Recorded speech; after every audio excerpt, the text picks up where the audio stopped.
At a time which is in regards to the hoax threat, the bomb threats that has been sent to several schools, and we have seen that it has been frequently reported. Delhi police says that the private school student who was recently apprehended for sending bomb threats and the bomb threats that has gone across to more than 400 schools, the family of the juvenile apparently is connected with an NGO, and that NGO has connection with a particular political party. Now this is where the twist comes in. This NGO, according to the police, was also involved in legitimizing Afzal Guru, a terrorist who was convicted for his role in the 2001 Indian Parliament attack.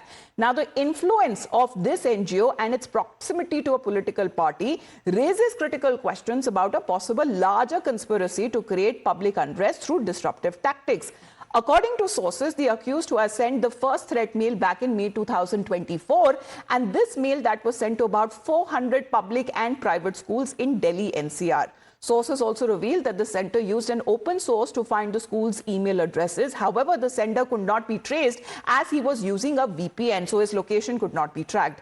Again, it was on the 8th of January this year when a threat mail was sent to at least 23 schools in Delhi, and this time the email provided significant clue to the police, which led to the arrest of the accused. तो हमें पता चला है कि इस बच्चे ने कम से कम 400 से भी ज़्यादा स्कूल्स को ये ईमेल भेजी थी।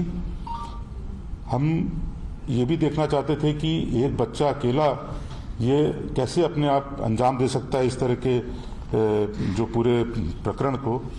तो हमने इसके पीछे कोई षड्यंत्र है कि नहीं है, इसको इन्वेस्टिगेट करने के लिए पूरे परिवार की भी बैकग्राउंड प्रोफाइलिंग करने से ये पता चला कि इस बच्चे के एक अभिभावक जिस संस्था में काम करते हैं वहाँ पे एक एनजीओ एक्टिव रूप से काम करता है, और इस एनजीओ का एक पॉलिटिकल पार्टी के साथ डीप कनेक्शन भी हमको मिला है। जब इस एनजीओ की प्रारंभिक जांच की गई तो पता चला कि ये एनजीओ एक ऐसे सिविल सोसाइटी ग्रुप का पार्ट है जो कि जैसे अफजल गुरु की हैंगिंग की लेजिटिमेसी को लेकर प्रश्न उठाता है। Meanwhile, there is no end to the politics over the issue as the BJP has linked the Aam Aadmi Party to the Delhi school threat investigation. BJP pointing out that all of the revelations made by the police point to the role apparently of the Aam Aadmi Party. BJP asking the AAP convener Arvind Kejriwal to clarify if his party has any connection with those allegedly involved in sending bomb threats to schools in Delhi recently.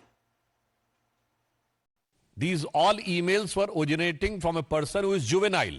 इसके बाद जब जांच में उनके laptop और अन्य forensic चीजों की जांच की गई और इस बात की पुष्टि हुई तो और भी गहरा तथ्य प्रकाश में आया कि उसके परिवार के लोग और उसके अभिभावक ऐसे कुछ एनजीओ से जुड़े हैं जो कि इस प्रकार की गतिविधियों में पूर्व में संलिप्त रहे हैं, जिन्होंने अफजल गुरु की फांसी का विरोध किया है। कि क्या कोई अल्पवयस्क बालक अपने मन से कर रहा है, इसका मतलब उसे शिक्षा कैसी दी जा रही है। दूसरा, या वो सिर्फ मोहरा है और उसके पेरेंट्स और जो पीछे के एनजीओज हैं उनकी इसमें कोई भूमिका है ताकि दिल्ली की कानून व्यवस्था को बिगाड़कर, दिल्ली के वातावरण को खराब करके, दिल्ली में भय का वातावरण उत्पन्न करके कोई राजनीतिक लाभ या अपनी राजनीतिक विचारधारा की पुष्टि की जा सके। मैं याद कराना चाहूंगी संजय सिंह जी को कि शराब घोटाले पर भी वो सबूत मांग रहे थे और दिल्ली हाई कोर्ट ने ये पाया कि 90 से 100 करोड़ रुपए के किकबैक्स आम आदमी पार्टी के शीर्ष नेतृत्व ने लिए, और वो पूरा का पूरा पैसा गोवा चुनाव में आम आदमी पार्टी की गतिविधियों में इस्तेमाल हुआ। इसीलिए केजरीवाल जी को जेल जाना पड़ा। जब शीश महल का मुद्दा आया तो फिर संजय सिंह जी बहुत पुरजोर तरीके से ऊंची आवाज में सबूत मांग रहे थे। सीएजी की रिपोर्ट आई और दूध का दूध और पानी का पानी हो गया। जुवेनाइल को आगे कर जिस एनजीओ का नाम सामने आ रहा है और जो संबंध अफजल गुरु से मिलता हुआ दिखाई दे रहा है, मुझे ये कहने में कोई संकोच नहीं है कि कहीं ना कहीं अरविंद केजरीवाल आम आदमी पार्टी कहीं ना कहीं इसके घेरे में है। हर वो व्यक्ति जो देश का दुश्मन है, देश को तोड़ने की साजिश रखता है, वो कहीं ना कहीं अरविंद केजरीवाल और आम आदमी पार्टी का भागीदार मिलता है। आपदा पार्टी जो दिल्ली में सचमुच आपदा बनकर टूट पड़ी है, वो जब जांच सामने आएगी तो वो सत्य भी सामने आएंगे और इस आपदा से मुक्ति दिल्ली को मिले। Let's talk about as far as the investigation being conducted by the Delhi police. Of course, how they have been joining the dots. Let's put that out for our viewers to see. As far as the target here remains, as far as multiple schools in Delhi NCR over the last few months that have received nearly 400 threat emails that has been sent. This is the crime that has been reported. Who did it? It's a juvenile, it's a minor who is said to be. And as far as the dots that are now being linked, especially when it comes to the emails that have now been sent, around 400 of them, who did it? It's a minor who's been taken into custody. Who is he associated with as far as his parents are concerned or his guardians? This is the NGO angle which the police is now talking about. The father working with an NGO. And now this political angle where this NGO is said to be connected, according to the police, to a political party. And this is where, when it comes to as far as the twist right ahead of the Delhi elections is concerned, because this is where the suspicion arises if there is a political link behind all of these threats that have now been reported to multiple Delhi schools. And that is what we have seen over the course of the last few months, where multiple emails that has been sent out to the schools in Delhi and also in NCR. Hitting back, the Aam Aadmi Party meanwhile has accused the BJP of concocting stories just ahead of the elections, asserting so far no evidence has come across from the police. Delhi police commissioner की नौकरी join किया है सुधांशु जी ने, lateral entry हुई है उनकी। कैसे गए हैं वो? महिला सीपी हैं स्मृति ईरानी, ज्वाइंट सीपी हैं अनुराग ठाकुर। कौन है लोग? आप ऐसे ही कुछ भी हवा में बातें रोज लेके आ जाएंगे, रोज चलते।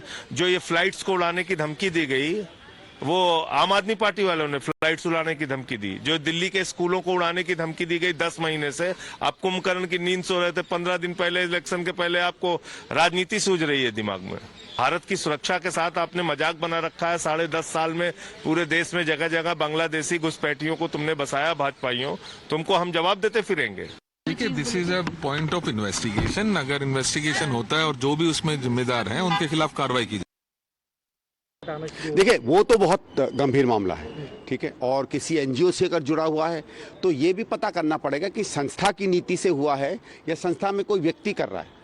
जरूरी नहीं है भाई साहब कोई भारत सरकार में बैठ के कोई अधिकारी गलत काम करे, तो ये एक बार जरूर तय करना पड़ेगा। इसके मुझे कुछ और जर्नलिस्टों ने भी पूछा, उन्होंने ये भी कहा कि कोई आम आदमी पार्टी के एक बड़े नेता के पिताजी कोई उस संस्था में थे। तो मैंने ये कहा कि अगर वो उसमें हैं, आज भी हैं, और संस्था की इसमें संलिप्त है तो गंभीर मामला है। नहीं तो कोई कहीं पहले काम कर रहा था, उसका कोई बहुत ज़्यादा महत्व बचता नहीं है। लेकिन अगर कोई किसी नेता का कोई परिवार उसमें जुड़ा हुआ है तो मैं यही आशा करूंगा कि वो एक बार बस आकर इसको क्लैरिफाई कर।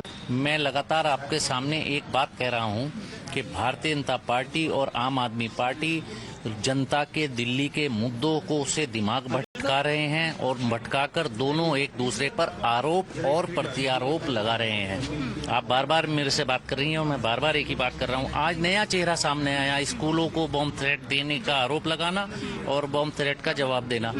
ये दिल्ली की जनता के साथ मजाक दोनों पार्टियों को छोड़ना पड़ेगा। दोनों केंद्र सरकार भाजपा की और राज्य सरकार आम आदमी पार्टी की, दोनों को छोड़ना पड़ेगा।